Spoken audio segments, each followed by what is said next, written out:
నమస్తే సార్. నమస్తే అమ్మ.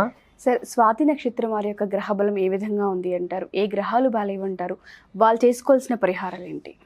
శ్రీమాత్రే నమః. సర్వమంగళ మాంగళ్యే శివే సర్వార్థ సాధికే శరణ్యే త్ర్యంబకే దేవి నారాయణి నమోస్తుతే. అందరికీ నమస్కారం. ఈరోజు మనం తెలుసుకునే స్వాతి నక్షత్రం. స్వాతి నక్షత్రం సంఖ్య మనం చూసుకుంటే ఏంటంటే 15వ సంఖ్యకు సంబంధించిన వారన్నమాట.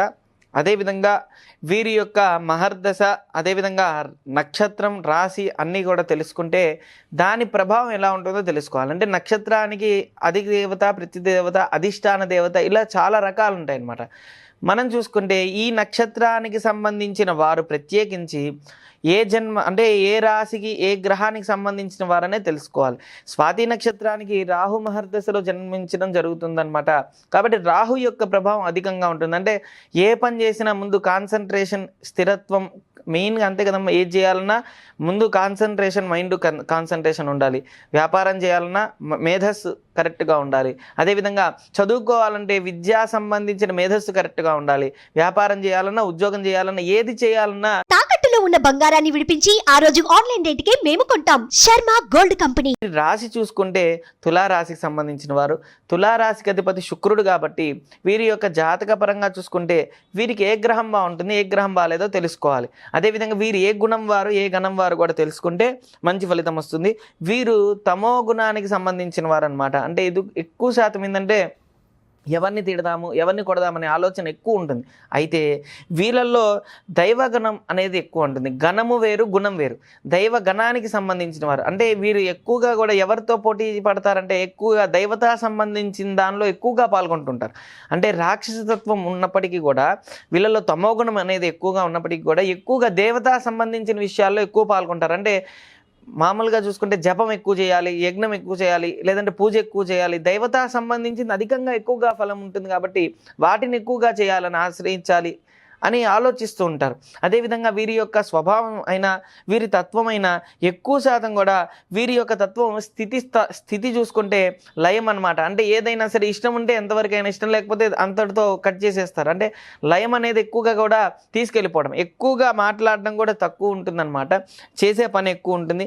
అగ్నితత్వ కారకులు ఎక్కువగా మండటం ఎక్కువ, అగ్నితత్వం ఎక్కువ ఉంటుంది. అయితే జాతకంలో వీరికి ఏ గ్రహం నీచంగా ఉంటే ఏ ఫలితం ఉంటుంది?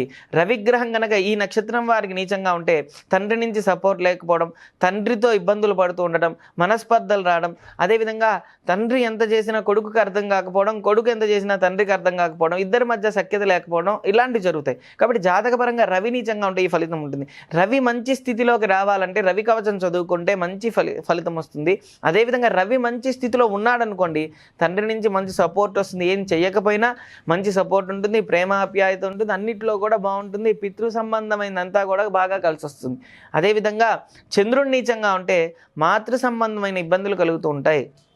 అంటే ఇతను ఎవరైతే బాగా ప్రేమిస్తాడో, ఇతను ఎవరినైతే బాగా అభిమానిస్తారో వాళ్ళే మోసం చేసే అవకాశం ఉంటుంది.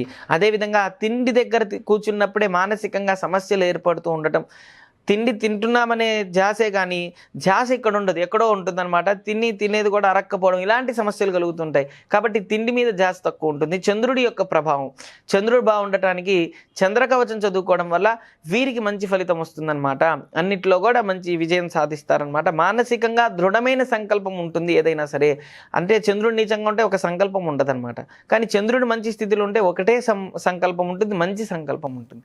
కుజుడు నీచంగా ఉన్నాడు అనుకోండి, సరిగా అవగాహన లేకపోవడం, స్థరపరంగా, అదేవిధంగా వృత్తిపరంగా, వ్యాపారపరంగా ఇవన్నిటికీ కూడా కొన్ని స్థలానికి సంబంధించింది చూసుకుంటే అంటే రియల్ ఎస్టేట్ అవ్వచ్చు, ఇలాంటివన్నిటికి కూడా కుజుడు నీచంగా ఉంటే అభివృద్ధిలో ఉండరు. అదేవిధంగా సోదరులు ఎవరైనా సరే అన్నదమ్ములున్న సఖ్యత లేకపోవడం, గొడవలు పడుతూ ఉండటం, ఏది నీచంగా ఉంటే అంగారకుడు మంచి స్థితిలో ఉన్నాడు అనుకోండి, మంచిగా కలిసి వస్తుంది, బాగుంటారు, ఇద్దరు ప్రేమాప్యాయంగా ఉంటారు, అన్నిట్లో కూడా బాగుంటారు అనమాట. మనం పట్టించుకోవాల్సింది ఏ గ్రహం అయితే నీచంగా ఉందో దానికి సంబంధించింది కవచం చదువుకుంటే సరిపోతుంది.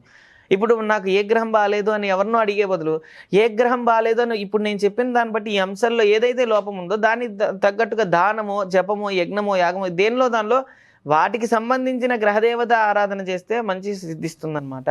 బుధుడు నీచంగా ఉంటే బుధుడు బుద్ధికారకుడు. ఎక్కువ శాతం లక్ష్మీ గణపతి కానీ, గణపతి ఆరాధన కానీ, విష్ణు సహస్రనామం కానీ, విష్ణు భగవాన్ ఆరాధన చేస్తే కనుక సహజంగానే వీరి జాతక పరంగా కొన్ని గ్రహాలు చూసుకుంటే బుధుడు శుక్రుడు నీచంగా ఉండే అవకాశం ఉందన్నమాట. వీరికి శని కూడా నీచంగా ఉండే అవకాశం ఉంది. కాబట్టి ఈ రాశి వారికి ఈ విధంగా ఎప్పుడు బుధుడు శుక్రుడు శని పరంగా చూసుకుంటే ఉద్యోగం అవ్వచ్చు, అదేవిధంగా వ్యాపారం అవ్వచ్చు, ఏదో ఒక ఆటంకాలు కలుగుతుంటాయి. ఎవరో ఒకరు వంకలు పెడుతుంటారు, ఎవరో ఒకరు ఏదో ఒక విధంగా ఇబ్బంది పెడుతుంటారు.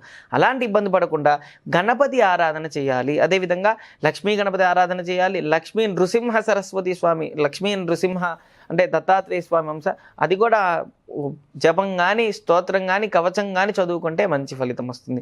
గురు నీచంగా ఉంటే చదువు సరిగా రాకపోవడం, ఆటంకాలు కలిగిస్తూ ఉండటం, చదువుకున్నప్పుడు పుస్తకం తీసుకున్నప్పుడే 10 మంది వచ్చి పలకరించి ఆ యొక్క చదువుని ఆపేయడం, అంటే ఎప్పుడు చదువుకి ఆటంకాలు కలుగుతుంటుంది. కాబట్టి గురు నీచంగా ఉంటే ఈ ఫలితం ఉంటుంది. గురు మంచి స్థితిలో రావడానికి, అదేవిధంగా మంచి చదువు అన్నిట్లో కూడా రావడానికి దత్తాత్రేయ స్వామి కవచం, దత్త సహస్రనామం ఉంటుంది. దత్తాత్రేయ స్వామి యొక్క ఆరాధన, చరిత్ర అవన్నీ చదువుకుంటూ ఉంటే కనుక చదువులో మంచిగా రాణిస్తారు, అన్నిట్లో కూడా బాగుంటుంది. సహజంగానే వీరికి గురు మంచి స్థితిలో ఉండే అవకాశం ఉంది జన్మతః, కాబట్టి మంచి స్థితే కలుగుతుంది చదువు పరంగా. అదేవిధంగా శుక్రుడు బాగాలేకపోతే భార్యాభర్తల మధ్య సఖ్యత లేకపోవడం, ప్రేమ లేకపోవడం, ఆప్యాయత అనురాగాలు లేకపోవడం, ఎప్పుడు గొడవలు పడుతూ ఉండడం, మనస్పర్ధలు రావడం, ఇవన్నీ జరుగుతాయి శుక్రుడు నీచంగా ఉంటాయి. కాబట్టి శుక్రుడు మంచి స్థితిలో ఉన్నాడనుకోండి, ఇవన్నీ మంచి జరుగుతాయి. ఇవన్నీ మంచి జరగాలనే శుక్ర కవచం చదువుకుంటే గూగుల్లో కొడితే వస్తుంది. ఏదో టెన్షన్ పడిపోయి ఏదో అయిపోయిందని ఎప్పుడు భ్రమలో ఉండకుండా ప్రశాంతంగా ప్రతినిత్యము శుక్ర కవచం చదువుకోవడం వల్ల మంచి ఫలితం వస్తుందన్నమాట. శని నీచంగా ఉంటే ఎప్పుడు గొడవలు పడుతూ ఉండటం, మనస్పర్ధలు ఉండటం, అందులో ఇప్పుడు తులారాశి వారికి అర్ధాష్టమ శని జరుగుతుంది కాబట్టి ప్రతి దానిలో ఆటంకాలు కలిగిస్తూ ఉండటం, ప్రతి విషయంలో ఏదైనా సరే ఆలస్యం చేసుకుంటూ ఉండటం, సహజంగా వీళ్ళు ఆలస్యం చేసి పక్కవాడి మీద దోసేయడం, ఇట్లాంటివి జరుగుతుంటాయి. కాబట్టి ముందు మనం మారితేనే కదమ్మా మన గ్రహస్థితులు మారుతాయి. ఇప్పుడు దేవాలయంకి వెళ్తే మంచి జరుగుతుందంటే ముందు మనం వెళ్తేనే కదా మంచి జరిగేది. కాబట్టి ముందడుగు అనేది చాలా ముఖ్యం. కాబట్టి శని భగవానుడికి అడుగే చాలా ప్రీతికరం, అంటే నడిస్తేనే ఆయనకి ఇష్టం, మంచి నడవడికనే ఆయనకి ఇష్టం. కాబట్టి శని భగవానుడి యొక్క దోషం పోవడానికి శనిగ్రహ కవచం, శనిగ్రహానికి నువ్వుల నూనెతో స్వామివారికి ఆరాధన చేసి పూజ అష్టోత్తరంతో, లేదంటే మనకు తెలిసిన విధంగా ఏదో శ్రద్ధగా పూజా కార్యక్రమాల్లో పాల్గొంటే కనుక శని భగవానుడి యొక్క అనుగ్రహం పొందొచ్చు అనమాట. అదేవిధంగా రాహుకేతువులు జాతకపరంగా నీచంగా ఉంటే, జాతకపరంగా నీచంగా రాహుకేతువులు ఉంటే ఎప్పుడు స్థిరత్వంగా ఇబ్బంది పడుతూ ఉండటం, ఏదో ఒక సమస్య ఆరోగ్యపరంగా ఏదో ఒక పరంగా ఇబ్బంది కలుగుతుంటుంది.